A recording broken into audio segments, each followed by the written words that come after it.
ओ तब कथामृतम तप्त जीवनम कविभिडीडितं कल्मषापहं श्रवणमंगलम श्रीमदाततं भुवि गृह्णन्ति ये भूरिदा जनाः।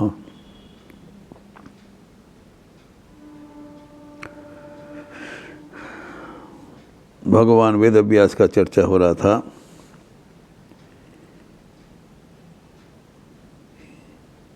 कि वे चिरंजीवी है, अमर है, और जब भी कोई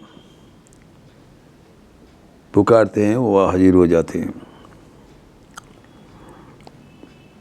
व्यास जी का जो महाभारत रचना का जो कथा आते हैं वो बड़ा विचित्र है,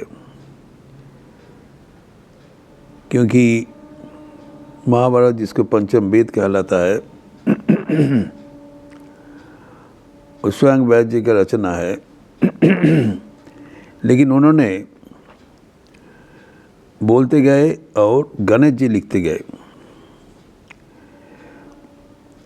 ही डिक्टेटेड, लिपिकार थे गणेश जी, क्योंकि महाभारत की इतना विशाल ग्रंथ लिखने के लिए कोई ऐसे ही लेखक का जरूरत था, तो ब्रह्मा का निर्देश में उन्होंने गणेश को नियुक्त किया। लेकिन गणेश ने एक शर्त दिया कि वो बताते रहेंगे, वो लिखते रहेंगे, लेकिन बताना कभी बंद कर देने से और नहीं लिखेगा, वहाँ पर ख़त्म हो जाएगा। तो व्यास जी ये शर्त सुनकर राजी हो गए, लेकिन वो भी एक शर्त डाला कि वो जो बोलेंगे उस श्लोक को अर्थ समझकर गणेश को लिखना पड़ेगा। जब तक समझ में नहीं पाएगा तब तक वो नहीं लिखेगा, ताकि व्यास जी को परवर्ती श्लोक रचना करने के लिए कुछ समय मिल जाए, अवसर मिल जाए। तो जब भी ज़रूरत होता था, जब वो परवर्ती श्लोक का भी निर्धारण तत्काल नहीं हुआ, तो कोई छोटी श्लोक बोल देते, तो समझने में गणेश जी का समय लग जाता। इसी शर्त अनुसार महाभारत का रचना हुआ और कोई इस पर छेद नहीं पड़ा। और ये जहाँ पर ये ग्रंथ रचना हुआ था उसको व्यास पोथी कहलाता है। वो बद्रिकाश्रम से ऊपर में 3 किलोमीटर उत्तराखंड में हवा में व्यास का गुहा है। उसके बगल में गणेश का भी गुहा है। वहाँ में बैठ कर वो बताया था, गणेश जी लिख लिया। और वो जो गुहा है कई ग्रंथों से एक के ऊपर एक ग्रंथ रखा हुआ है, ऐसी दिखाई पड़ता है, इसीलिए कहते हैं व्यास पोथी, जो वहाँ पर दिखाई पड़ रहा है। अभी व्यास जी को हम जानते हैं कि ऋषि वशिष्ठ के पुत्र थे शक्ति, एवं शक्ति के पुत्र थे पराशर, पराशर के पुत्र थे व्यास, जो कि सत्यवती से मिलकर उनका जन्म हुआ था। तो ये इसीलिए उसको पराशर जी भी कहलाता है। व्यास जो महाभारत के 7 अष्टादश पुराण रचना किए थे, वो उनके एक प्रधान शिष्य थे, उसका नाम था लोमहर्षण। रोमहर्ष जो जिसको सूत भी कहलाता था, और जन्म से निम्न वर्ण जाते इसलिए सूत कहलाता था।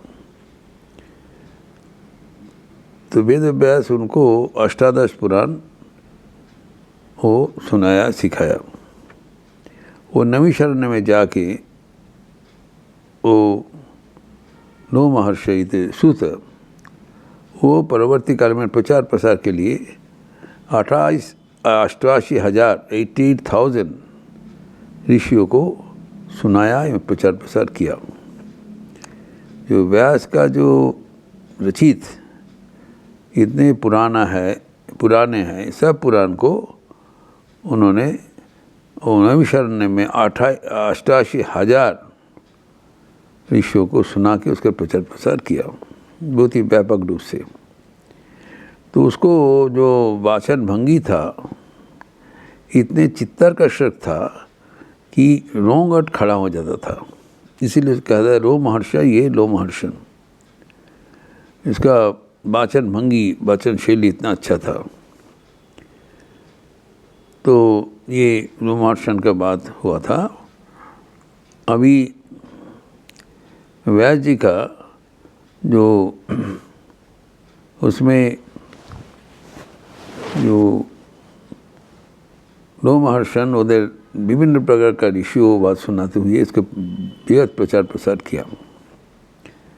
सूत यद्यपि वे निम्न वर्ण जात थे, लेकिन हमारे वैदिक परंपरा में जो ईश्वर के भक्त होंगे, जो विद्या चर्चा करेंगे, उसको उच्च स्थान दिया जाता था। उसमें कभी दरकिनार नहीं किया। सूत को इतनी उच्च मर्यादा मिला था शास्त्र में। इसे कहलाता है कि ये जन्मजात का कमियां कभी विद्या चर्चा में बाधा नहीं उत्पन्न करते थे हमारे देश में। तो इसके बाद व्यास को काशी छोड़ना पड़ा। ये एक प्रसंग है कि भगवान व्यास जब जो संग पांग सहित शिष्य वर्ग सहित काशी में पधारे, तो काशी में किसी ने उनको भिक्षा नहीं दिया, क्योंकि काशी में जो रहते थे उन लोग बहुत आत्मश्लाघा था, क्योंकि वो उसका तो मुक्ति करतलगत है। मुक्ति के लिए उनको कोई चिंतन करने का ज़रूरत नहीं है, एवं काशी में सब कुछ ठीक है, एफुलेंट है। तो ये बेपरवाह भाव से व्यास को एवं उनको संग पांगों को कुछ भिक्षा नहीं दिया, तो उनका उपेक्षा किया। तो व्यास ने उनका जो शिष्य वर्ग का जो भिक्षाहीन अवस्था में करुण अवस्था देखकर उनका मन द्रवित हो गए।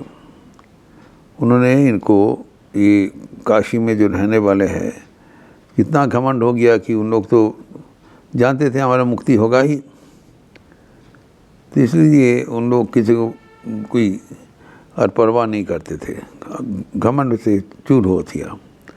तो व्यास ने शाप दिया कि अगले 3 पीढ़ियों तक इनको ना धन होगा, ना ज्ञान होगा और ना मोक्ष होगा।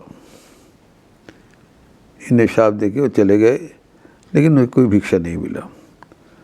तब माता अन्नपूर्णा ने तब देखा तो ये तो बड़ा सर्वनाश है, क्योंकि ये शिव क्षेत्र है और इन लोग इतना जो उपेक्षा किया, अनादर किया।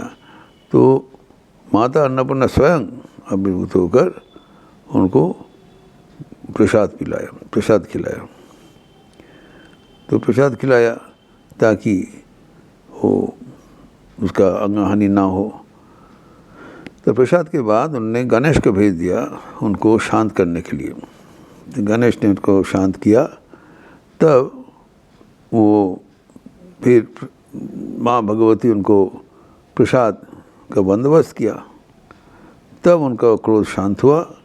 तो उन्होंने पुनः काशी का नज़दीक में एक व्यास काशी उन्होंने सृष्टि किया। व्यास काशी अभी भी जो चंदौली जनपद में पड़ता है, जो उत्तर काशी से वो काशी से थोड़ा दूर है। तो फिर व्यास काशी को शाप मुक्त कर दिया। तो अभी भी विश्वनाथ के प्रणाम के उपरांत तो काशी में जो व्यास काशी में व्यास का शरण करते हुए है, उसको याद किया जाता है। अभी जो व्यास का जो योगदान है, हम लोग देखे हैं कि महाभारत में उनकी माता सत्यवती, उन्होंने देखा कि उनके जो सत्यवती का साथ शांतनु का जो विवाह हुआ था, उनके 2 पुत्र हुआ था, एक चित्रांगद और विचित्रवीर्य। चित्रांगद तो युद्ध में पहले ही मारा गया और विचित्रवीर्य जो संतानहीन थे, कोई संतान नहीं हुआ। यद्यपि उनके अंबिका और अंबालिका को भीष्म ने स्वयंवर सभा से ज़बरदस्त करके लाया और विचित्र विधि से शादी करवाया, लेकिन संतानहीन होकर मर गए। तो उनकी जो पीढ़ियों को बचाने के लिए सत्यवती तब अपने पुत्र व्यास को बुलाया। उन्होंने वचन दिया था जब याद करोगे तब आ जाएंगे। तो व्यास को बुलाया और उन्होंने उनको आदेश दिया, देखो ये अंबिका और अंबालिका संतानहीन है और हमारे जो परंपरा है इसको सही करने के लिए इसके 2 पुत्र होना बहुत ज़रूरी है, तो तुम इसको नियोग प्रथा से इनको पुत्र उत्पादन करो। तब अंबिका अंबालिका का गर्भ में धृतराष्ट्र, पांडु एवं विदुर 3 वायु हुआ था। तो तीनों के साथ फिर हमारे जो परंपरा बना रहा है। तो अभी जो व्यास का जो योगदान था, इसके साथ जो फिर उनका एक जो अपनी संतान था व्यास का, वो था शुकदेव। तो शुकदेव के माध्यम से ही भागवतम का प्रचार सूत्र हुआ। शुकदेव भागवतम का तो जो वाणी है, भगवत के वाणी शुकदेव के मुँह से निकल हुआ एवं वो महाभक्त थे। तो शुकदेव का जब महाराज परीक्षित जब 7 दिन के भीतर उनका देहांत होने का जब शार्प हुआ था, तब वो भगवत कथा सुनने के लिए शुकदेव को निवेदन किया। और शुकदेव तब व्यास रचित ये जो श्रीमद् भागवतम है वो उनको सुनाया। तो ये शुकदेव का जो व्यास के साथ जो संपर्क था वो पिता पुत्र का था। लेकिन शुकदेव थे अकुमार ब्रह्मचारी, वो परमहंस परिव्राजक थे। शुकदेव का जो भागवतम है वो हम लोग जानते हैं अनवद्य है और वो भगवान का वाणी है, भगवान से अभिन्न है। शुकदेव को दिया हुआ जो महाभागवत, भागवत भक्त भगवान तीनों अभिन्न है। ये व्यास जी का शेष कीर्ति है और इसको आगे बढ़ाने के लिए व्यास जी शुकदेव को नियोग किया था। शुकदेव हम जानते हैं कि व्यास जी उनको जो भगवत भाव से अप्लुत था एवं वो जब जा रहे थे गोपीगण उनको देखकर वो अपने को लज्जाहरण किया व्यास को देखकर, लेकिन शुकदेव को देखकर उनको लज्जाहरण नहीं किया। तो व्यास जी ने बताया, देखो हमारा जो बेटा है वो तो जवान बेटा है, वो चले जा रहे तुम्हारा कोई लज्जा नहीं हुआ, लेकिन हमारे लिए तुम अपने को जो वस्त्र में क्यों आप अपना को लज्जा वरण कर रहे हो। बोले देखिए शुकदेव है अकुमार ब्रह्मचारी, उनका कोई जो शरीर का बोध नहीं है, पवित्रता स्वरूप है, लेकिन आपका वैसे नहीं है, इसीलिए आपको देख के हमको, तो इसीलिए शुकदेव का अनन्य है, व्यास का जो पुत्र है।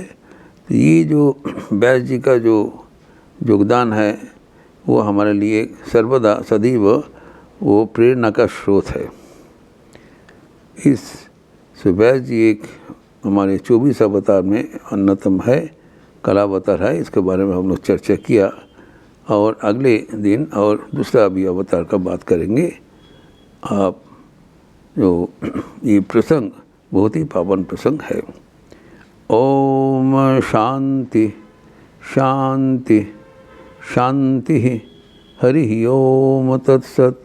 श्री राम कृष्णार्पणमस्तु। आज परम पावन तिथि है स्वामी ब्रह्मानंद जयंती। तो इसमें ये सिद्ध मंगलवार है, शाम को हनुमान चालीसा होगी, लेकिन आज ब्रह्मानंद जी का जो जीवनी उसके बारे में भी चर्चा होगा शाम को संध्यारति के पुराण, और परंपरा अनुसार संध्यारति के पुराण राम नाम संकीर्तन भी होगा। राम नाम संकीर्तन इसलिए किया जाता है कारण जो दक्षिण भारत में राम नाम संकीर्तन सुनकर स्वामी ब्रह्मानंद जी ये बेलूर मठ में एवं अन्य हर केंद्र में राम नाम का प्रथा चालू किया। तो सूर छंद से राम नाम संकीर्तन इसी की जन्मतिथि में इसलिए वो किया जाता है। उन्होंने प्रवर्तक थे राम नाम का, हर एकादशी में राम नाम होता है, लेकिन ये ब्रह्मानंद जी की जयंती पर भी राम नाम होता है। इस परंपरा से आज राम नाम होगी। उसके उपरांत ब्रह्मानंद जी की जीवनी, जो ठाकुर के मानस पुत्र श्री रामकृष्ण मानस पुत्र स्वयं Brahmananda, spiritual son of Shri Ramakrishna स्वयं ब्रह्म, इस विषय पर आज प्रवचन होगा, मेरा ही रहेगा। आप सबका स्वागत है। अच्छा रहिए, स्वस्थ रहिए, आनंद में रहिए। नमस्कार।